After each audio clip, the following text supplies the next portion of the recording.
আজকে তার জমিটাই সম্পদ, সেই জমিটা আজকে বিক্রি করতে বাধ্য হচ্ছে অসুখ বিসুখে।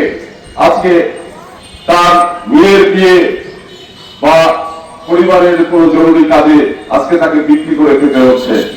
আজকে ধানের দাম না পাওয়ার কারণে তারা সর্বশান্ত হয়ে যাচ্ছে। আজকে যদি উৎপাদন খরচের চাইতে বেশি ধানের দাম পাওয়া যেত তাহলে কি হতো?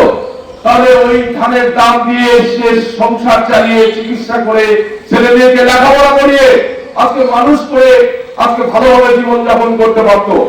এই রাষ্ট্র ব্যবস্থা আমাদের পক্ষে না, আমাদের এদেশের কৃষকের পক্ষে না।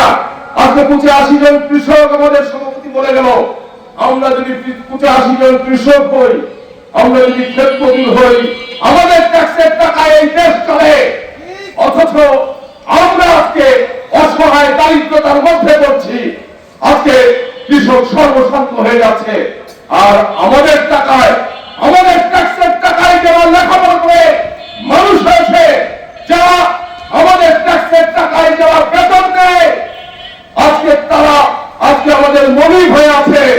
আমরা রোদে পুড়ে বৃষ্টিতে ভিজে ধান উৎপাদন করছি, আর আমাদের কর্মচারীরা যারা ওই ইউনোর রুমে গিয়ে দেখবেন এসি লাগানো, ওই ওসির রুমে গিয়ে দেখবেন এসি লাগানো, ওই কৃষি অফিসার যে আমার কৃষককে বাঁচাবে, আমার কৃষকের দুর্দশা দেখবে, সেই কৃষি অফিসারের রুমে গিয়ে দেখবেন সে এসি রুমে বসে থাকে, ওই সিমেন্ট এসি রুমে বসে থাকে।